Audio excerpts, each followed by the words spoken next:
Hello students, welcome back to our official YouTube channel crack Bengal. আমি সোহেল, আমি তোমাদের ইংলিশের স্যার। আজকে আমি আলোচনা করব প্রোনাউনের ক্লাস নিয়ে, অর্থাৎ প্রোনাউনের যে থার্ড ক্লাস সেটা নিয়ে। আগের দুটো ক্লাস নিয়ে আমি আলোচনা করেছি, সেকেন্ড ক্লাস বা লাস্ট ক্লাসে যেটা আমরা আলোচনা করেছিলাম সেটা হলো কিছু ইম্পর্টেন্ট রুলস নিয়ে। তো এই ইম্পর্টেন্ট রুলসগুলো কি না, বিভিন্ন যে প্রোনাউনের শ্রেণীবিভাগগুলো ছিল তার যে রুলস সেইগুলো, অর্থাৎ 1 থেকে 6 পর্যন্ত আগের দিন যে আমি রুলসগুলো আলোচনা করছিলাম সেটি হলো পার্সোনাল প্রোনাউনের ছিল। তো আজকে 7 থেকে যেটা আলোচনা করব সেটাও হবে পার্সোনাল প্রোনাউনের রুলস। তো চলো সেদিকে দেখে নেওয়া যাক।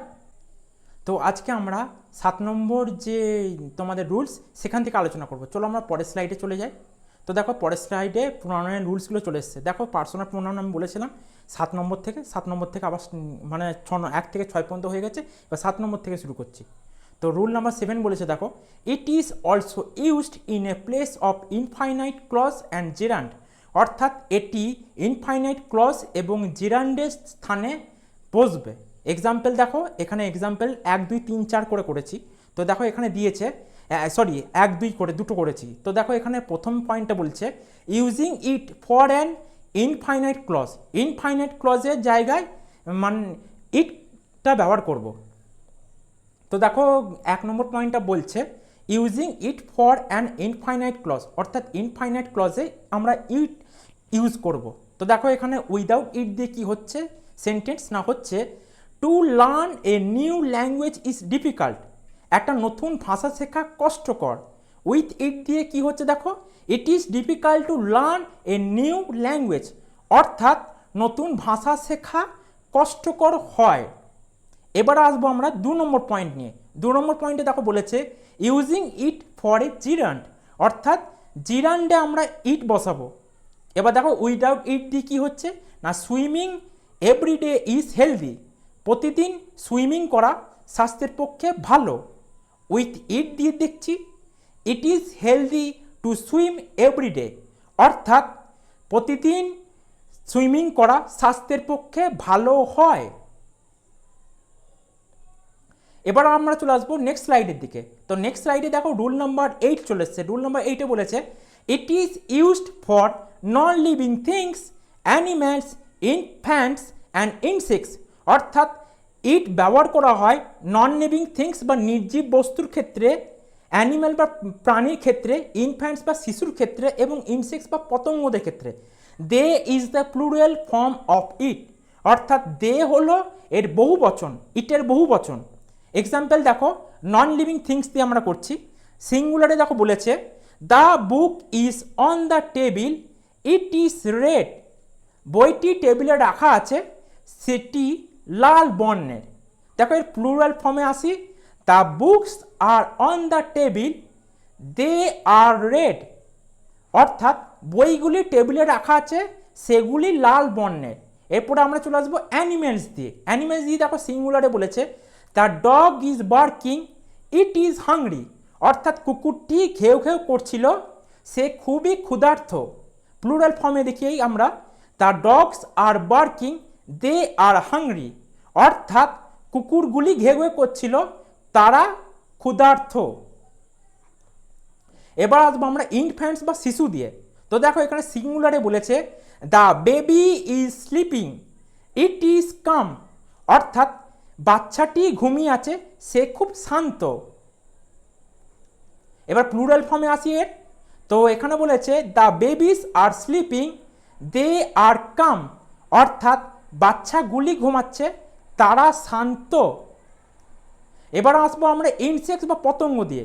তো দেখো এখানে সিঙ্গুলারে বলেছে the bee is buzzing, it is near the flower, অর্থাৎ তোমাদের হচ্ছে যে বি বা মৌমাছি সেটি গুনগুন করছে, এটি ফুলের কাছে আছে। এবার প্লুরাল ফর্মে আসি, দেখো দ্য বিস আর বাজিং, দে আর নিয়ার দ্য ফ্লাওয়ার্স, অর্থাৎ পতঙ্গগুলি গুনগুন করছে, তারা ফুলের কাছে আছে। এবার আমরা চলে আসবো নেক্সট স্লাইডের দিকে। তো নেক্সট স্লাইডে দেখো রুল নাম্বার 9 কি বলেছে না, it is used in a sentence as a subject to emphasize the noun or the pronoun, অর্থাৎ ইট ইউজ হয় একটা সেন্টেন্সে সাবজেক্ট হিসাবে নাউন বা প্রোনাউনকে এমফাসাইজ করার জন্য। এক্সাম্পল কি না, it was she who solved the problem, সেই সমস্যার সমাধান করে দিয়েছিল। এবার আসবো আমরা রুল নাম্বার 10 দিকে। রুল নাম্বার 10 বলেছে it is use to introduce a phrase or clause, অর্থাৎ এটাকে ইউজ করা হয় ইন্ট্রোডিউস বা ফ্রেজ বা ক্লজকে ইন্ট্রোডিউস করার জন্য। এক্সাম্পল দেখো, it seems that he is not coming today, এটা বোঝা যাচ্ছে যে বা দেখা যাচ্ছে যে সে আজকে আসবে না। তো এতদূর পর্যন্ত হলো আমাদের পার্সোনাল প্রোনাউন। এরপর আমরা নেক্সট স্লাইডিংয়ে চলে আসবো। তো দেখো পার্সোনাল প্রোনাউন শেষ হয়েছে, এবার চলে এসেছি পসেসিভ প্রোনাউন বা অধিকারমূলক বা অধিকারবাচক সর্বনামের দিকে। তো দেখো এখানে রুল নাম্বার 1 চলে এসছে, possessive pronouns are not used before nouns, অর্থাৎ পসেসিভ প্রোনাউন নাউনের আগে ইউজ করব না। এক্সাম্পল দেখো, এখানে এক্সাম্পলেও 3-4টে পয়েন্ট রেখেছি। তো এখানে দেখো প্রথম পয়েন্টে আলোচনা করছি, possessive adjective are used before nouns, অর্থাৎ পসেসিভ অ্যাডজেক্টিভ নাউনের আগে ব্যবহৃত হয়। এক্সাম্পল কি না, দিস ইজ ইয়োর শার্ট, এই যে শার্ট কথাটি দেখছো এটা হচ্ছে নাউন, এর আগে আমরা যে ইয়োর কথাটি ইউজ করছি সেটি হলো পসেসিভ অ্যাডজেক্টিভ। 2 নম্বর পয়েন্টের দিকে আসি। 2 নম্বর পয়েন্ট বলেছে if the noun has already been mentioned possessive pronoun is use to avoid repetition, অর্থাৎ যদি নাউন মেনশন করা থাকে তাহলে আমরা রিপিটেশনের অ্যাভয়েড করার জন্য আমরা পসেসিভ প্রোনাউন ইউজ করব। দিস ইজ, দেখো এখানে বলেছে this is my book, that one is mine, এটা হলো আমার বই, এটি আমার। এরপরে আমরা চলে আসবো 3 নম্বর পয়েন্টের দিকে। 3 নম্বর পয়েন্টে বলেছে it's is used as possessive adjective but not as possessive pronoun, অর্থাৎ ইট আমরা ইউজ করবো পসেসিভ অ্যাডজেক্টিভ হিসাবে, কিন্তু আমরা পসেসিভ প্রোনাউন হিসাবে ইউজ করব না।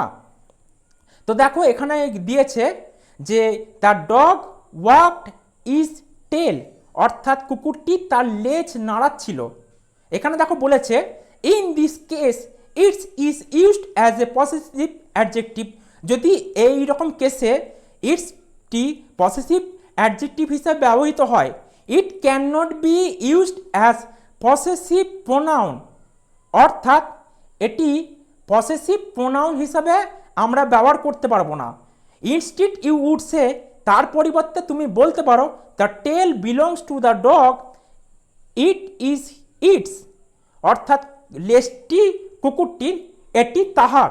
এবার আসবো আমরা নেক্সট স্লাইডের দিকে। তো দেখো পয়েন্ট নম্বর 4 কি আসছে, বলেছে his is used as both possessive adjective and possessive pronoun, অর্থাৎ হিজ কথাটি আমরা পসেসিভ অ্যাডজেক্টিভ বা পসেসিভ প্রোনাউনের ক্ষেত্রে ইউজ করতে পারবো। কি না, দিস ইজ হিজ বুক, এটি হলো তাহার বই বা তার বই, দিস বুক ইজ হিজ, এই বইটি তার। তো প্রথমে দেখো যে প্রথম লাইনটা আছে দিস ইজ হিজ বুক, এটি হলো পসেসিভ অ্যাডজেক্টিভ, ওকে। এরপরে যে লাইনটা আছে দিস বুক ইজ হিজ, এটি হলো পসেসিভ প্রোনাউন, অর্থাৎ অধিকারমূলক প্রোনাউন বা সর্বনাম। এরপরে আমরা চলে আসবো রুল নাম্বার 2 এর দিকে। রুল নাম্বার 2 বলেছে possessive pronoun can be used in any sentence as the subject of the verb, অর্থাৎ পসেসিভ প্রোনাউনকে আমরা যে কোনো সেন্টেন্সে ইউজ করতে পারবো ভার্বের সাবজেক্ট হিসাবে। এক্সাম্পল কি না, এক্সাম্পল হচ্ছে hers is a beautiful house, তাহার একটি সুন্দর বাড়ি। এর মিনিং ভালো করে যদি এর মিনিংটা করি, দেখো এর মিনিংটা বলেছে her house is a beautiful house, অর্থাৎ তাহার বাড়ি হলো খুব সুন্দর বাড়ি। এবার আসবো আমরা রুল নাম্বার 3 দিকে। রুল নাম্বার 3 কি বলেছে না, possessive pronoun can be used as the object of A verb, অর্থাৎ পসেসিভ প্রোনাউনকে আমরা ভার্বের অবজেক্ট হিসাবেও ব্যবহার করতে পারবো। যেমন এক্সাম্পল দেখো, I gave her a book, she like it, আমি তাহাকে একটি বই দিয়েছিলাম, সে এটি পছন্দ করেছে। এরপর আমরা চলে আসবো রুল নাম্বার 4 এর দিকে। রুল নাম্বার 4 বলেছে possessive pronoun can be used as the object of a preposition, অর্থাৎ পসেসিভ প্রোনাউন বা যেটা তোমাদের অধিকারমূলক সর্বনাম, এটাকে ইউজ করা যেতে পারে প্রিপোজিশনের অবজেক্ট হিসাবে। যেমন example the gift is from hers, অর্থাৎ এই গিফটটি সে দিয়েছে। এবার আমরা চলে আসবো পরের যে রুলস সেটার দিকে। তো দেখো নেক্সট স্লাইডে চলে এসেছে রুল নাম্বার 5। রুল নাম্বার 5 কি বলেছে না, in possessive pronoun apostrophe is used before S. অর্থাৎ এই যে অ্যাপোস্ট্রফি দিয়ে এই যে আমরা এস লিখি, এটা আমরা পসেসিভ প্রোনাউনে ইউজ করব না, একদমই আমরা ইউজ করব না এক্ষেত্রে। দেখো এখানে এক্সাম্পল দিয়েছি, দ্য ব্যাগ ইজ হার্টস, এই যে লাইনটা আছে এটা হবে না, এটা ভুল। এবার আমরা কি বলতে পারি না, দ্য ব্যাগ ইজ হার্টস, দুটোরই মানে একই, ব্যাগটি হলো তাহার, কিন্তু আমরা আমরা যে এসের আগে অ্যাপোস্ট্রফি দিচ্ছি সেটা দেব না। এই দেখো দ্য ব্যাগ ইজ হার্টস, আমরা এখানে অ্যাপোস্ট্রফি দিয়ে এস দেবই না। এবার আমরা চলে আসছি রুল নাম্বার 6 দিকে। তো দেখো এখানে বলেছে we do not use possessive adjective with separation, excuse, mention, leave, side, favour, pardon, report. এই যে শব্দগুলি আমি উচ্চারণ করলাম, এগুলির সাথে আমরা পসেসিভ অ্যাডজেক্টিভ বসাবো না। এক্সাম্পল হচ্ছে he gave me a sight of his work, অর্থাৎ সে আমাকে তার কাজের দর্শন দিল। এবার আমি আলোচনা করব রুল নাম্বার 7 নিয়ে। রুল নাম্বার 7 কি বলেছে না, gerund is used after possessive adjective, অর্থাৎ জিরান্ট আমরা পসেসিভ অ্যাডজেক্টিভের পরে ইউজ করব। In such cases never use possessive pronoun or objective case of pronoun, অর্থাৎ কিছু কিছু ক্ষেত্রে আমরা কখনোই পসেসিভ প্রোনাউন অথবা অবজেক্টিভ কেস অফ প্রোনাউনের ক্ষেত্রে আমরা জিরান্ট ইউজ করব না। যেমন example, I appreciate your helping me, অর্থাৎ তোমার সাহায্যের জন্য আমি তোমার কাছে কৃতজ্ঞ থাকব। এবার আমি চলে আসবো পরবর্তী স্লাইডে। তো দেখো নেক্সট স্লাইড চলে এসছে। এতক্ষণ যেগুলো আলোচনা করলাম সেটা হলো পসেসিভ প্রোনাউনের 1 থেকে 7 পর্যন্ত। এবার লাস্ট যেটা আসছে এটা হচ্ছে ডেমনস্ট্রেটিভ প্রোনাউন। তো ডেমনস্ট্রেটিভ প্রোনাউন রুল নাম্বার 1 দেখো কি বলেছে that is used for A distant thing or person, that is singular, অর্থাৎ দ্যাট কথাটি ইউজ হয় দূরের বস্তু বা ব্যক্তিকে বোঝাতে। এখানে THAT যে দ্যাট, এই কথাটি এক বচনের ক্ষেত্রে ব্যবহৃত হয়। তো এক্সাম্পল দেখো বলেছে that man is my teacher, অর্থাৎ ওই মানুষটা হলো আমার শিক্ষক।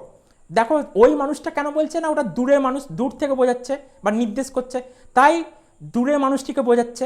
তো সেখানে সিঙ্গুলার, সেক্ষেত্রে THAT দ্যাট বসবে। এবার আমি চলে আসবো রুল নাম্বার 2 এর দিকে। রুল নাম্বার 2 বলেছে this is used for a singular object or person that is placed closer, অর্থাৎ THIS দিয়ে দিস শব্দটি ইউজ করছি, এটি সিঙ্গুলার অবজেক্ট বা পার্সনের ক্ষেত্রে ব্যবহৃত হয় যেটা খুব কাছে অবস্থিত বা কাছাকাছি। এখানে দিস THIS দিস শব্দটি সিঙ্গুলার বা এক বচনের ক্ষেত্রে ব্যবহৃত হয়, আর THAC দিস এই শব্দটি প্লুরাল বা বহু বচনের ক্ষেত্রে ব্যবহৃত হয়। এখানে দেখো এক্সাম্পল দিয়েছে this girl is my friend, অর্থাৎ এই মেয়েটি আমার বন্ধু। এখানে দেখো পরের লাইনে দিয়েছে দিস বয়েজ আর প্লেইং, এই ছেলেগুলি খেলা করছে।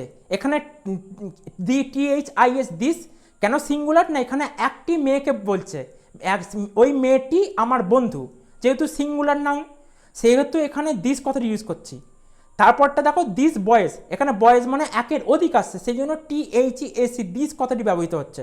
এবার আমরা চলে আসবো রুল নাম্বার 3 ক্ষেত্রে। রুল নাম্বার 3 বলেছে in a sentence one is use to avoid the repetition of a singular countable noun, one কথাটি অ্যাভয়েড ইউজ করা হচ্ছে সিঙ্গুলার কাউন্টেবল নাউনের অ্যাভয়েড যে রিপিটেশন সেটা অ্যাভয়েড করার জন্য। Ones is use to avoid the repetition of plural countable noun, এটি আবার ইউজ করা হয় প্লুরাল কাউন্টেবল নাউনেরও অ্যাভয়েড মানে যে রিপিটেশন সেটা অ্যাভয়েড করার জন্য। এক্সাম্পল দেখো I lost my pen, can you lend me one, আমি আমার পেনটি হারিয়ে ফেলেছি, তুমি তোমারটা দিতে পারবে। This shoes are old, I need new ones, এই জুতোটি পুরাতন, আমার নতুন দরকার। তো চলো আমরা নেক্সট স্লাইডে চলে যাই। তোমাদের যদি আমার ভিডিওটি ভালো লেগে থাকে তাহলে ভিডিওটিকে লাইক করো, কমেন্ট করো, চ্যানেলটিকে সাবস্ক্রাইব করো এবং ভিডিওটি বন্ধুদের মধ্যে শেয়ার করো। যদি তোমাদের কোনো কোয়ারিজ থাকে কোনো ব্যাপারে তাহলে পাশে দেওয়া নম্বরটিতে কল করতে পারো। তোমাদের আরও নতুন কিছু তথ্য জানার জন্য তোমরা টেলিগ্রাম, ইনস্টাগ্রাম এবং ফেসবুক পেজে জুড়ে থাকো। আজকের ক্লাসটা এই পর্যন্ত, তো দেখা হবে পরবর্তী ক্লাসে, ততক্ষণের জন্য টাটা।